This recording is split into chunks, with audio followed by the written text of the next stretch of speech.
नमस्कार, अपना एमपी देख रहे हैं आप। आपके साथ मैं हूं ललित प्रजापति। सबसे पहले अवैध निर्माण पर जो कार्रवाई की गई है उसकी तस्वीरें आपको दिखाएंगे। इंदौर में अवैध निर्माण पर निगम के अमले ने कार्रवाई की है। अतिक्रमण अमले ने अवैध निर्माण को ध्वस्त किया। इस दौरान लोगों ने विरोध भी किया और इसके बाद पुलिस ने बल प्रयोग किया। इस दौरान सीएसपी ने एक युवक को थप्पड़ मार दिया। आपको बता दें कि नगर निगम का अमला राजीव गांधी चौराहे से तेजपुर और एबी रोड पर अवैध निर्माण हटाने की कार्रवाई कर रहा है। इस दौरान राजेंद्र नगर थाने की पुलिस टीम मौके पर मौजूद रही।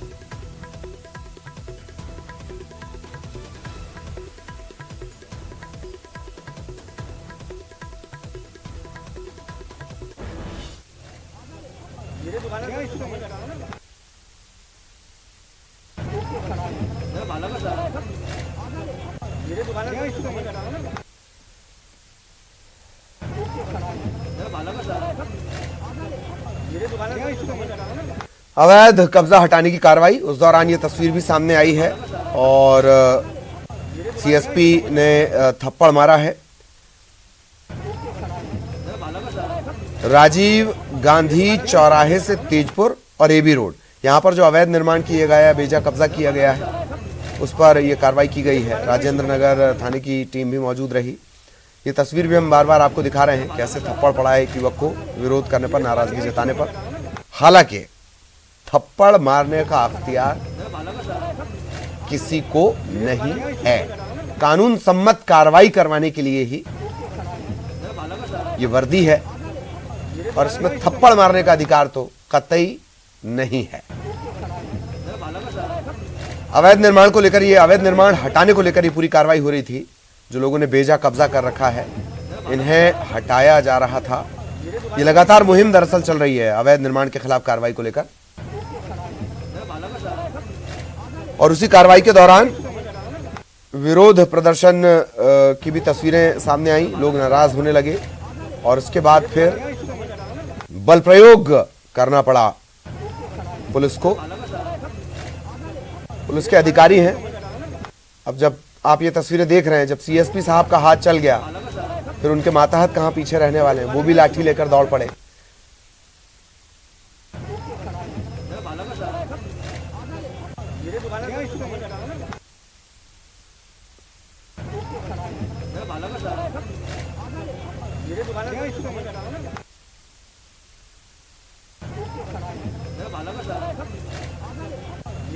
नगर निगम लगातार कार्रवाई कर रहा है। पुलिस भी इस ऑपरेशन में साथ होती है। सहयोगी विकास इस वक्त हमारे साथ जुड़े हुए हैं। सीधा विकास के पास आपको लिए चलेंगे। विकास, बेजा कब्जे के खिलाफ कार्रवाई की जा रही है, ये जायज है, लेकिन कानून से खिलवाड़ की भी किसी को इजाजत नहीं है। क्यों सीएसपी साहब इतना गुस्सा हो गए?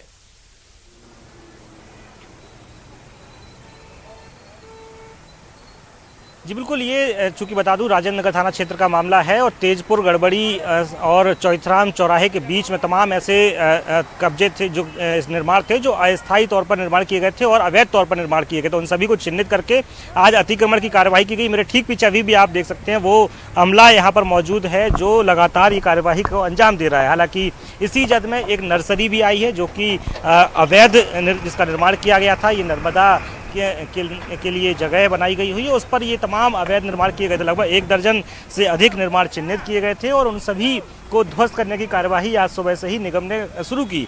पहले निगम के द्वारा नोटिस दिया गया, उसके बाद आज यहाँ पर जब वैधानिक समय पर भी इन लोगों ने अपने निर्माण नहीं हटाए तो कार्यवाही की गई। इस दौरान देखा गया कि कुछ लोगों ने हल्का फुल्का विरोध करने का प्रयास किया, नोकझोंक की स्थिति निर्मित हुई। इस दौरान पुलिस ने सख्ती करके इन सभी को मौके से रवाना किया और ये कार्यवाही को अंजाम दिया। आप देख सकते हैं ये जो तमाम दल बल के लोग दिख रहे हैं, इसमें बड़ी संख्या में निगम का अमला मौके पर मौजूद है, के साथ साथ में बड़ी संख्या में पुलिस बल मौजूद है। फिलहाल ये तस्वीरों में देखिए कि जो अवैध जगह पर अवैध निर्माण किया गया था अस्थायी तौर पर नर्सरी का, इस नर्सरी में मौजूद तमाम जो पौधे हैं इन सभी को निगम अपने कब्जे में ले रहा है और उसके बाद जो अस्थायी निर्माण यहाँ पर किया गया उसको भी ध्वस्त किया जाएगा। तो कुल मिला के ऐसे बहुत सारे निर्माण थे ललित, लगभग 1 दर्जन से अधिक निर्माण पहले ध्वस्त किए जा चुके हैं और ये फहरिस्त जो है वो अभी और अधिक लंबी है। इस दौरान जरूर पुलिस के द्वारा और प्रशासन के अधिकारियों के द्वारा सख्ती भी दिखाई गई और जो विरोध प्रदर्शन करने वाले जो लोग थे उन सभी पर सख्ती के साथ में पुलिस निपटी है और यहाँ से रवाना किया गया है। तो सख्ती बरती गई है। नियम विरुद्ध ये निर्माण किए गए थे। बहुत बहुत शुक्रिया विकास इस तमाम जानकारी के लिए। सहयोगी विकास हमारे साथ जुड़े हुए थे। इधर 21 जून से शुरू हो रहे वैक्सीनेशन अभियान को लेकर सीएम शिवराज ने लोगों को संबोधित किया। सीएम ने कहा कि दुनिया भर के जो साइंटिस्ट हैं वो ये कहते हैं कि वैक्सीन सुरक्षा चक्र प्रदान करता है, लिहाजा वैक्सीनेशन का काम सबसे ज्यादा जरूरी है। इसके अलावा भी कई और मसलों पर उन्होंने संबोधित किया।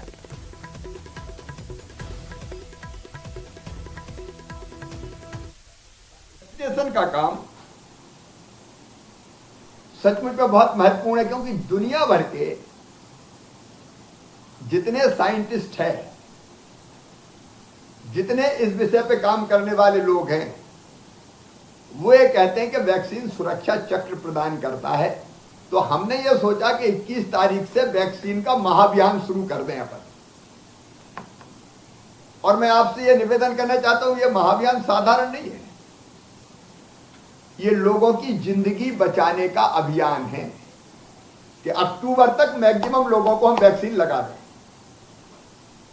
ताकि लहर भी आ जाए तो उसका मुकाबला कर लें। अब हम अपनों को नहीं मरते हुए देख सकते साहब, बड़ा कष्ट झेला हमने, अब तीसरी बार हम नहीं सहन कर सकते, नहीं झेल सकते। और हम कोशिश करें यथासंभव अक्टूबर नवंबर तक हम मैक्सिमम जनसंख्या को हम वैक्सीनेट करके सुरक्षित कर दें उनको। और इसलिए मेरी विनम्र प्रार्थना है कि इस अभियान में पूरा सहयोग आपका चाहिए। और कोरोना आपदा से सबक लेते हुए सरकार प्रदेश में रिसर्च इंस्टीट्यूट खोलने वाली है। भोपाल में स्टेट पब्लिक हेल्थ इंस्टीट्यूट खोला जाएगा और इसमें बीमारियों पर शोध होगा, इलाज के बारे में इसमें शोध होगा। कोरोना महामारी अपने पीछे बहुत सारे सबक देके गई है और उस सबक से सीख लेते हुए सरकार ने भी एक बड़ा संस्थान इस तरीके की बीमारियों पर रिसर्च के लिए खोलने का फैसला किया है। हमारे साथ इस वक्त बात करने के लिए मध्य प्रदेश के चिकित्सा शिक्षा मंत्री विश्वास सारंगी हैं। विश्वास सारंगी, सरकार ने किस तरीके का इंस्टीट्यूट खोलने का फैसला किया और कहाँ खोलेगा ये?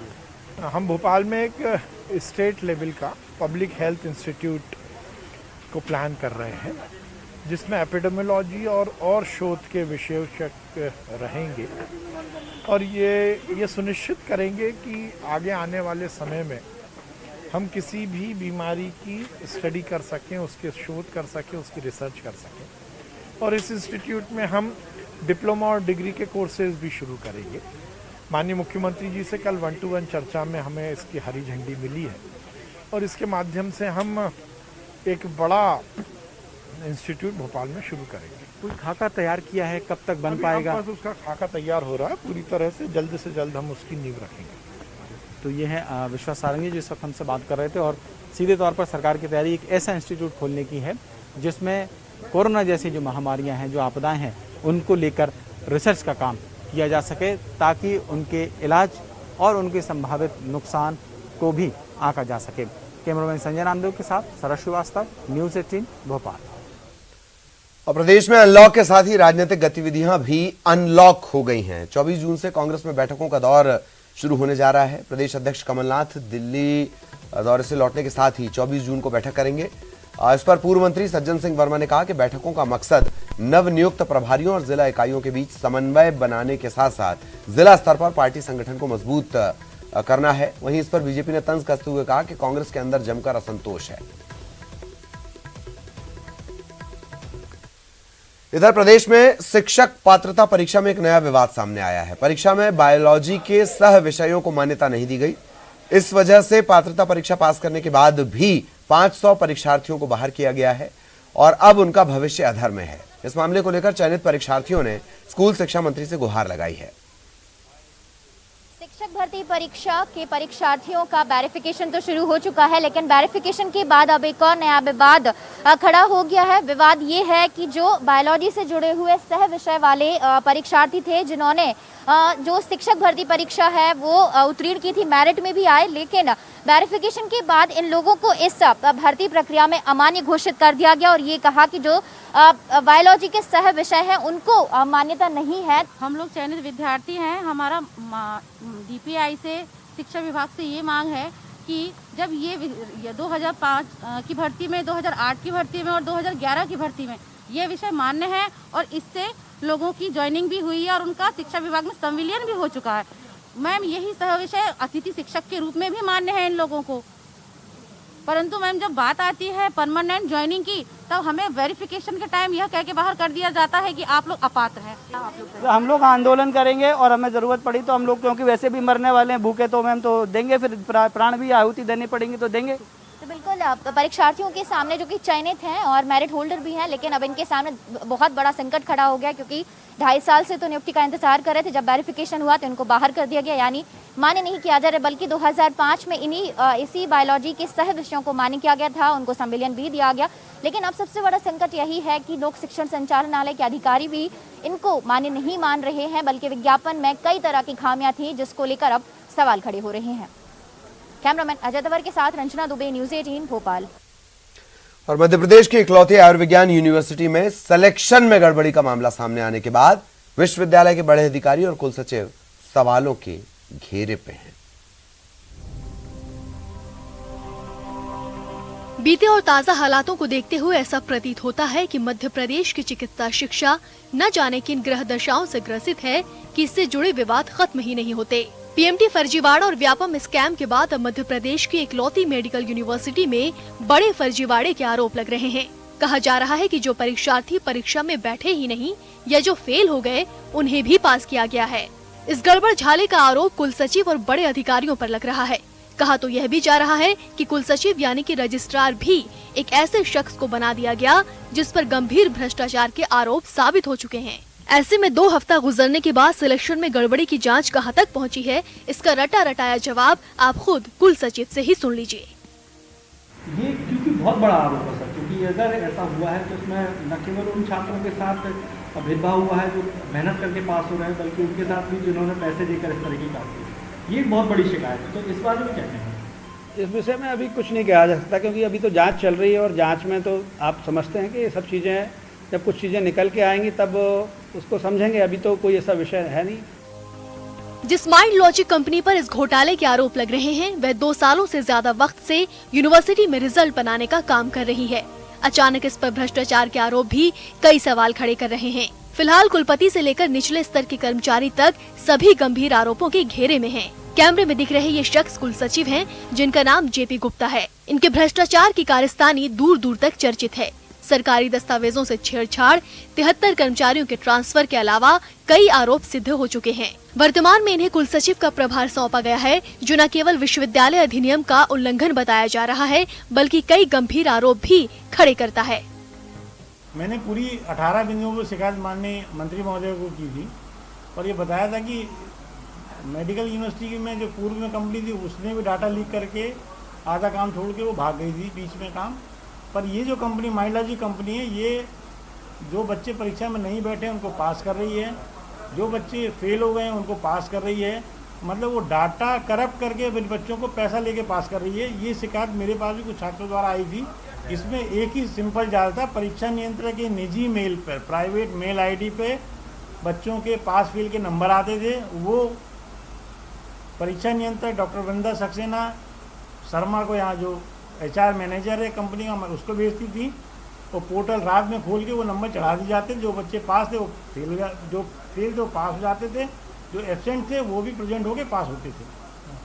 ये कैसे खेल होता था? क्योंकि जैसे आपने कहा ईमेल आईडी के जरिए, जी तो जी, नियम क्या है, रूल्स क्या है इसकी मेल के? जो मध्य प्रदेश मेडिकल यूनिवर्सिटी का जो अधिनियम है उसके अनुसार परीक्षा नियंत्रक ही अपनी अनुमति से उसके पास जो पासवर्ड है मेल खोल सकती है, या रिजल्ट्स का डाटा चेक कर सकती है।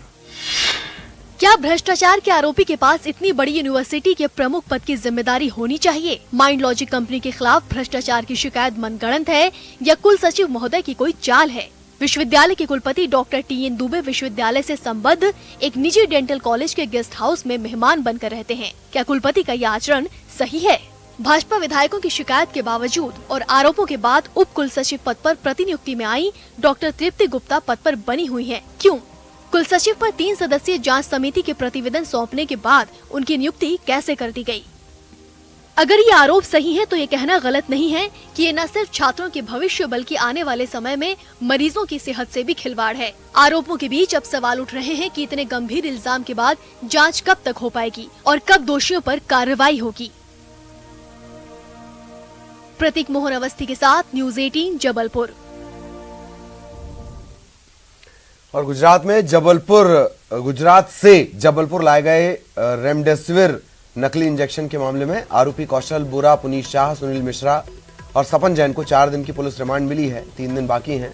आरोपियों ने बताया कि उन्होंने 10,500 शीशियां बनाई और तकरीबन 8,000 शीशियां बाजार में उन्होंने खपाई हैं। जबलपुर में 500 नकली इंजेक्शन, इंदौर में 700 नकली इंजेक्शन खपाए गए। इसके अलावा गुजरात और मुंबई में भी बाकी की शीशियां बेच दी गई थीं। इस कारोबार के जरिए, काले कारोबार के जरिए 1 करोड़ 80 लाख रुपए कमाने की बात भी एसआईटी के सामने आई है। पुनीत शाह ने बताया है कि सुनील मिश्रा ने राकेश शर्मा के जरिए भगवती फार्मा के मालिक सपन जैन को नकली इंजेक्शन सप्लाई के लिए ऑर्डर दिया था। पूरा सौदा नगद 15 लाख रुपए में तय हुआ था। इसके अलावा आरोपियों की पूछताछ में यह बात भी निकलकर सामने आई कि तीनों ने गोरख धंधे को अंजाम देते हुए लोगों की जिंदगी से खिलवाड़ किया है। जो कि नकली रेमडेसिविर से संबंधित है। इस मामले में एसआईटी गठित की गई थी और उसकी जांच जारी है। इसकी विवेचना में 4 आरोपी जो गुजरात के मोरबी जिले में थे, उनको प्रोडक्शन वारंट पर लाया गया। फिर उनका पुलिस रिमांड लिया गया है और उनसे पूछताछ की जा रही है। इसमें पूछताछ में कुछ तथ्य सामने आए हैं, जैसा कि इस चीज़ की पुष्टि हुई है कि जो इंजेक्शन हैं वो गुजरात में सूरत में बने थे। कौशल बोरा और पुनीत शाह ने वहाँ बनाए थे और वो इंजेक्शन गुजरात से इंदौर आए। इंदौर लगभग 1200 इंजेक्शन आए और उनमें से 500 इंजेक्शन जबलपुर आए। जो इंजेक्शन आए थे वो मौका की सहमति से ही आए थे और इसके अतिरिक्त ये भी जांच में आया ही है कि ये इंजेक्शन जब एक बार रिएक्शन करे थे उसके बाद भी लगे, तो कहीं ना कहीं इस तथ्य की और भी जांच की जा रही है, पूछताछ जारी है।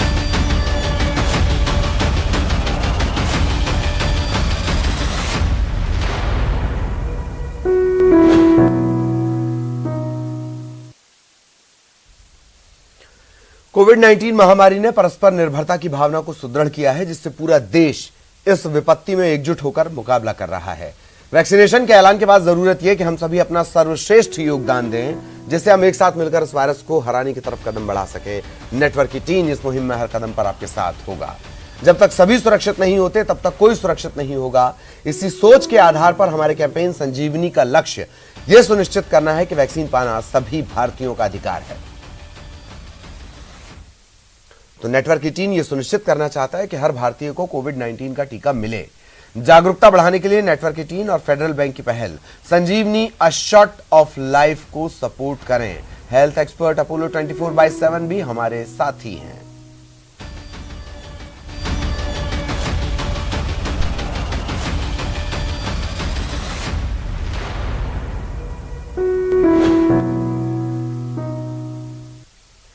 तो न डरिए न डराइए, सच जानिए और वही बताइए। प्लीज अफवाह मत फैलाइए। वैक्सीन ही है संजीवनी, इसे अपनाइए। और यही काम कर रहा है नेटवर्क की टीम, जो फेडरल बैंक के साथ मिलकर वैक्सीनेशन को लेकर जागरूकता अभियान चला रहा है। इसका नाम है संजीवनी अ शॉट ऑफ लाइफ और काम है जागरूकता के जरिए कोरोना को मात देना।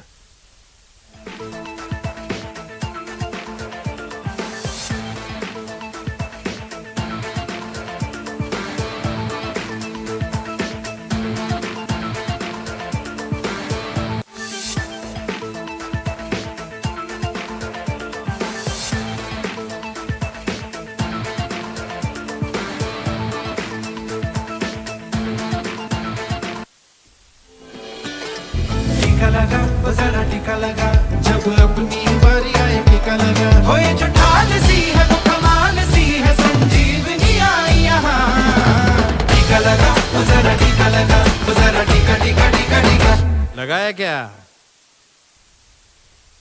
और यहां रुकेंगे एक ब्रेक के लिए।